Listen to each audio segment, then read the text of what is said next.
Hi, I'm Clovis Casali in Paris. Welcome to Encore, a special culture show today with all the action from the Oscars.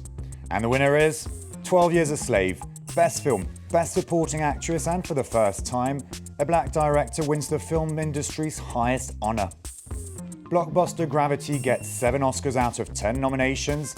Disappointment for Leonardo DiCaprio, who leaves once again empty-handed. Instead, it's Matthew McConaughey, who's crowned Best Actor for his performance in Dallas Buyers Club. We're looking at all the key moments of these Oscars 2014 with our film critic Lisa Nesselson.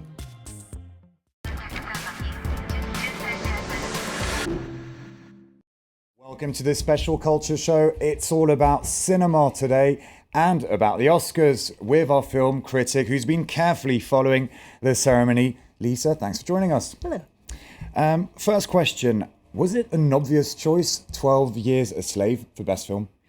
Honest answer, if I had filled out a ballot, this would not have been my first choice. But one of the signs that this was really a very, very good year for cinema in America is that almost all of the films that were nominated for Best Film were worthy of this prize. And I don't know if it won by one vote or by a landslide, but it has now been anointed by the voting members of the Academy the very best movie released in America in 2013. Great. Well, we've got for our viewers one of the most memorable moments of the ceremony. It's the acceptance speech by British filmmaker Steve McQueen, who directed, of course, 12 Years a Slave.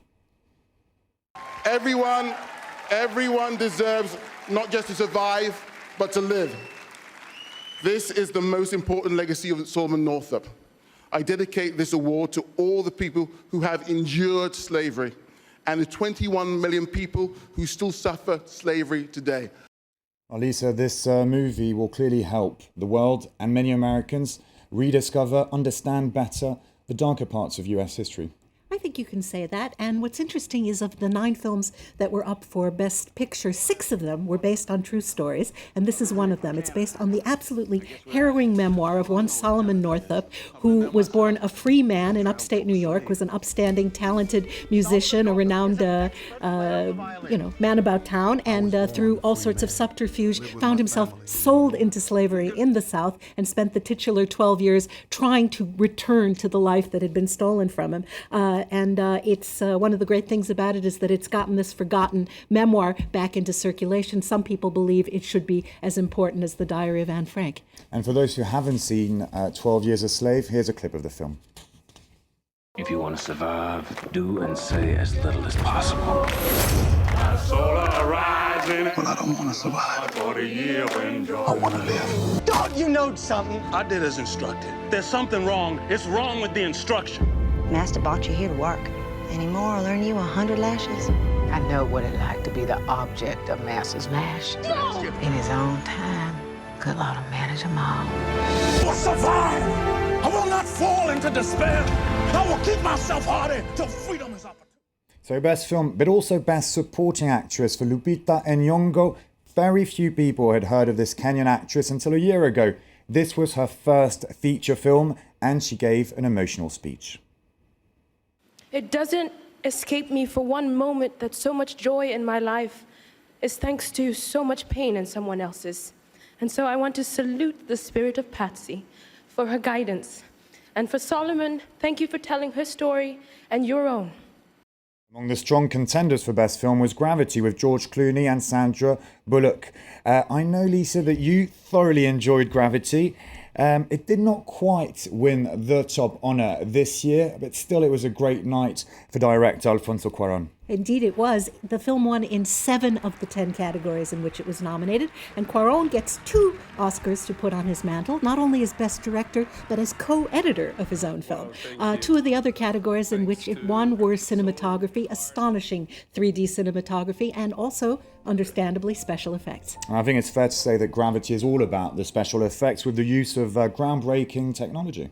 You bet. I mean, this would not have been technically possible just a few years ago because it gives us, the viewer, the impression that we are, in fact, stranded in outer space. We know perfectly well that Sandra Bullock is walking around on Earth somewhere, but while we're watching the movie, we feel like we're up there with her, and we have all the advantages of feeling like we're lost in space, but without the nausea, I think. And we have for you and for the viewers, of course, the man in charge of these special effects, Tim Webber, who won an Oscar for his work. He explains the issues at stake when taking part in this ambitious project. As soon as you get to things that haven't been filmed, like the space station being destroyed or fire in space, fire under zero gravity, there's minimal reference of that.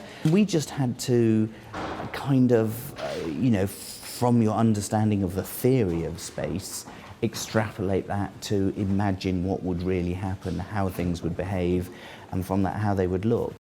Moving on to another film that won over the hearts of Academy members, Dallas Buyers Club, with two great acting performances. Matthew McConaughey and Jared Leto clearly at the top of their game. Absolutely splendid casting, deeply convincing. These two guys couldn't be better in these roles. And of course, notoriously, Matthew McConaughey lost 40 pounds to play the part. Why? Because it's another true story about a womanizing redneck who finds out he's HIV positive, in fact, this far from full-blown AIDS. He's given 30 days to live, and he decides that that will not do. And using just his stubbornness, he finds a way to go around the Federal Drug Administration and find the drugs that can treat people who are in the same boat as he is. He's forced to make common cause with the kind of people, he's a dyed-in-the-wool homophobe that he's despised his whole life, and yet this brings his humanity out in unforeseen ways. And that's one of the strong issues in this film. Let's take a look at one of the scenes from this film.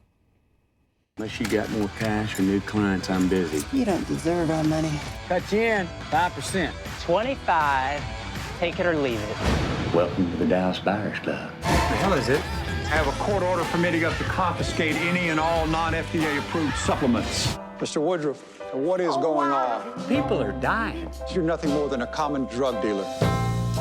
TJ, this is Rayon. Freaking homo. Jared Leto, Best Supporting Actor. McConaughey, Best Actor, which means no Oscar for Leonardo DiCaprio. Is that a surprise? I'm sure his fans will be disappointed. What's your take on that? Dare I say it, it points up the inherent silliness of these kinds of awards. Well, yes, because everyone who was nominated in that category gave an award-worthy performance. So the voters had to say who was best when, in fact, they were all outstanding. And in fact, McConaughey himself, when he took the stage, said that he did not see a false note in any of the other contenders' performances. I would go along with that. And it took 20 years to get the story made. So I think that, the timing worked out right. Looking back 25 years, nobody had any idea how to deal with AIDS. And now it's a survivable disease, although Jared Leto pointed out that 35 million people have died of it since the beginning. You're mentioning McConaughey on stage. We're going to take a look at his speech. Very different from Jared Leto's. First off, I want to thank God, because that's who I look up to. He's graced my life with opportunities that I know are not of my hand or any other human hand.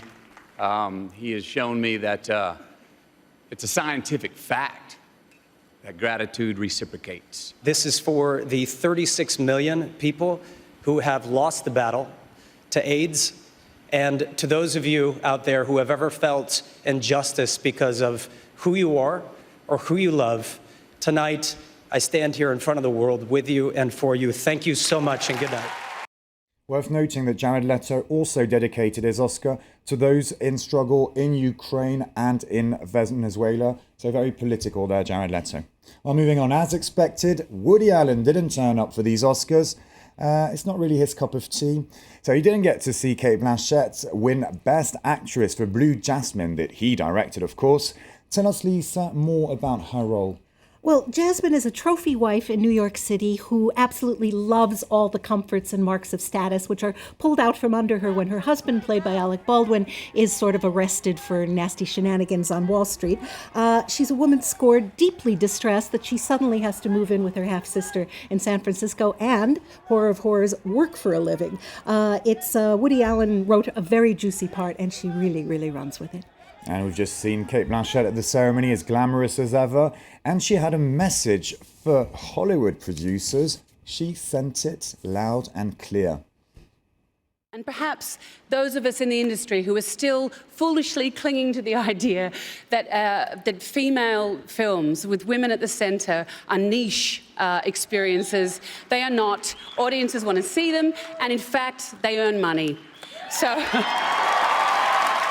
And good news for La France, with Best Animated Short Film for Monsieur Hublot And there was some tough competition there. There certainly was. A delightful Disney entry starring Mickey Mouse called Get a Horse was tipped to be the winner, but in fact, Mr. Hublot overtook it, and it's a very deserving winner. It's a beautiful piece of animation about a man with a very orderly life who finds everything change when he has a little doggy come into his life who doesn't stay little. Okay, so Hollywood stars, glitz and glam, and of course there was also room for a bit of humour like every year at the Oscars.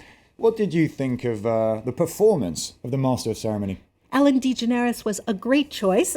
She was down to earth, self-deprecating, very funny. There was a running gag. She asked if anybody in the house was hungry and how about I order a pizza. We thought it would stop there. In fact, they did have a pizza delivery man And come. Martin Scorsese had a slice of the pizza. Yes, and when you consider what those garments are worth, everybody was taking this gooey pizza. And then there was a part of a running gag where she asked these wealthy people to come up with a tip for the delivery guy. I think Brad Pitt gave $20. I believe, and Harvey Weinstein pitched in, and everyone was reaching into their wallets. And then they took I believe they're called a selfie, a photo of some of the front runners, and the goal was to break the all-time record for retweets, and they broke it in style. I think 2.4 or 2.6 million people retweeted it. And I heard Meryl Streep say, "Oh, that was my first tweet." And the previous record was Barack Obama. Not bad. After his election. Anyway, Lisa, thank you very much for sharing your expertise and your impressions on these Oscars 2014. Thank you all for watching this edition of Encore. Do follow us on our social networks and on our website for more culture. We end the show with a clip from Monsieur Hublot, Oscar for Best Animated Short Film. It's French, no dialogue, but a lovely soundtrack. See you soon.